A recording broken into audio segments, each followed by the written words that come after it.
আল্লাহুম্মা আমিন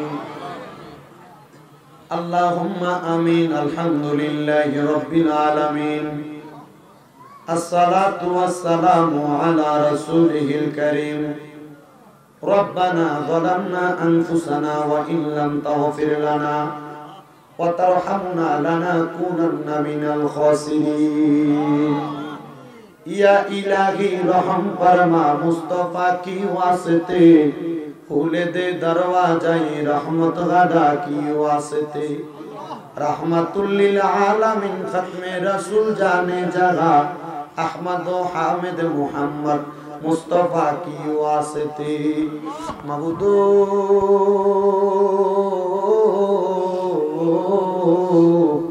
ও দয়াল আল্লাহ আপনি কি আসমানে না জমিনে না পারে না দরিয়ায় এ গত জীবনে আপনার কত তালাশ করলাম সন্ধান পাইলাম না আল্লাহ বহু সন্ধানের পরে এই কুমিল্লা জেলার অন্তর্গত হোমনা থানাধীন দুলালপুর ব্রিজের নিচে হযরতে খাজা মুঈনুদ্দিন চিশতি সঞ্জিরি আজমিরের আস্তানাতে প্রতি বছরের ন্যায় আমিও দম গুনাহগারের হাতে আজকে তৃতীয় বছরের মতো আখরি মুনাজাত হয়ে যায়। আজকের মুনাজাতের মধ্যে কে জানি হাত বাড়াইছে, কার জানি জগতের মধ্যে আব্বা নাই, যেই বাবা রিকশা চালাইয়া মাটি কাইটা মাথার গাম পায়ে ফালাইয়া পরের বাড়িতে বদনার কাজ করে সন্তানদের মানুষের মতো মানুষ করার জন্য আব্বা নিজের রক্তরে পানি বানাইছে, এমন আব্বা যাদের অন্ধকার কবরে রে আল্লাহ আব্বার কবর জান্নাতের বাগান বানায়া দাও। ও মনিব কে জানি হাত বাড়াইছে, কার জানি জগতের মধ্যে মা নাই, হায়রে মা যেই মা 10 মাস 10 দিন গর্ভে ধারণ কইরা সন্তানের প্রসব বেদনা সহ্য করতে মার বড় কষ্ট হইছে, এমন অনেক মা সিজারের রোগী হইছে, পেট কাইতে পর্যন্ত সন্তান বাহির করা লাগছে রে আল্লাহ। এমন কষ্ট কইরা যেই মা এখন অন্ধকার কবরে, এমন আম্মার কবর জান্নাতের বাগান বানায়া দাও।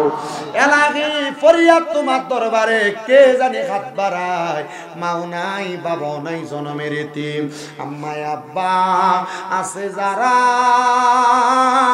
ওই আল্লাহ অন্ধকার কবরে তাদেরকে রাই কেন গো আল্লাহ মায়ার নজরে, মরিয়া গিয়াছেন আল্লাহ আল্লাহ তারার মা বাপ, মাফ করিয়া দেন না গো আল্লাহ কবরে রাজা, আকাশেতে চন্দ্র সূর্য ওই আল্লাহ উঠে পারে বার, কবর দেশে যারার গো মা বাপ ফিরিল না আর, মাবুদু ও দয়াল আল্লাহ যাদের মা বাপ কবরে, আম্মা আব্বার কবর জান্নাতের বাগান বানায়া দাও।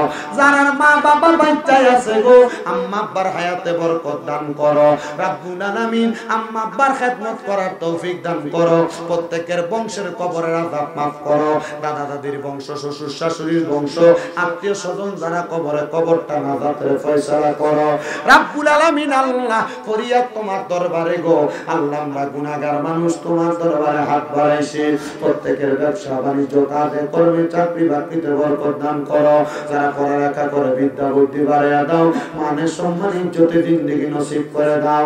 অনেক প্রবাসী ভাইরা বিদেশ থেকে দোয়া চায়, আল্লাহ আমার প্রবাসী ভাইদের খাত দোয়া তুমি কবুল মঞ্জুর করো, প্রবাসীদের কামাই রুজি, প্রবাসীদের হায়াতে রিজিকে, প্রবাসীদের শরীর স্বাস্থ্য সুস্থ রাখো আল্লাহ। বিশেষ করে আবুল কালাম বাদা সহ অনেকে দোয়া চায়, আমার এই আব্বা জান অনেকের নাম বলেছেন অনুসরণ অনুকরণের মাধ্যমে, আল্লাহ প্রত্যেকের দোয়া তুমি কবুল মঞ্জুর করো। বিশেষ করে আমার জুয়েল সেও দোয়া চাইছিল তার শ্বশুর তার কলিজার টুকরা মা বাবার জন্য, বিশেষ করে তার সহধর্মিনীর জন্য, সন্তানের জন্য, আল্লাহ জুয়েলের পরিবার প্রত্যেককে তুমি কবুল মঞ্জুর করো। এই মাহফিলে যারা টাকা দিয়া পয়সা দিয়া শ্রম দিয়া বুদ্ধি দিয়া পরামর্শ দিয়া সহযোগিতা করে, তাবারুকের জন্য সহযোগিতা করে, মাইক দিয়া লাইট দিয়া প্যান্ডেল দিয়া মিডিয়ার বয়স সম্মানিত শ্রোতা মণ্ডলীরা, পুরুষেরা, পর্দার অন্তরালের মা বোনেরা, আল্লাহ তাদেরকেও কবুল আর মঞ্জুর করে নাও। বিশেষ করে আস্তানার জায়গা, বিশেষ করে মসজিদের জায়গা যারা দান করেছে, আল্লাহ তাদেরকেও কবুল আর মঞ্জুর করে নাও।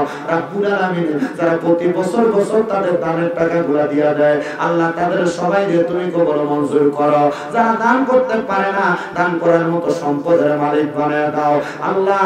মাহে রমজানের সুগ্রাণ পাচ্ছি, সামনে আসতেছে মাহে রমজানুল মুবারক। রমজানুল মুবারকে প্রত্যেক মুসলমানকে রোজাগুলো সুন্দরভাবে আদায় করার তৌফিক দান করো। রমজানুল মুবারকে একজন মুসলমান অন্য মুসলমানের সাথে ভ্রাতৃত্ব বন্ধন ঠিক রেখা একজন আরেকজনের সাথে সাহারি শেয়ার করার তৌফিক দান করো। একজন আরেকজনের সাথে ইফতার মিলেমিশে করার তৌফিক দান করো। মাহে রমজানের রহমত, মাগফিরাত, নাজাতের বরকত আমাদেরকে দান করো। মাহে রমজানের তারাবি, সাহারি, ইফতারের বরকত আমাদেরকে দান কইরো আল্লাহ। সামনে রমজান থেকে পরবর্তী রমজান পর্যন্ত হায়াতটা আমাদের পরিপূর্ণ রাখো রব্বে কারীম। আল্লাহ এই রমজান মাসে যারা যারা গরিব দুঃখীর উপর হাত বুলাবে আল্লাহ তাদেরকেও তুমি কবুল মঞ্জুর করো আব্বুল আলামিন। আল্লাহ বিশেষ করে এই এলাকার এই আস্তানার খাদেম শহীদুল্লাহ সাহেব সহ আল্লাহ যারা যারা এই আস্তানার মধ্যে মিলাদ মাহফিল ওয়াজ দোয়াগুলোকে আঞ্জাম দেয় তাদের প্রত্যেককে তুমি কবুল মঞ্জুর করো। জালেমের জুলুম থেকে, হিংসুকের হিংসা থেকে, অনিষ্টতা থেকে আমাদেরকে হেফাজত করে আল্লাহ। মরণের আগে নবীজির নূরানি চেহারা মুবারক দেখতে দেখতে প্রত্যেকের আখিরি জবানে মধুর কালেমা পড়ে দিয়েন লা ইলাহা ইল্লাল্লাহ মুহাম্মাদুর রাসূলুল্লাহ সাল্লাল্লাহু আলাইহি ওয়াসাল্লাম।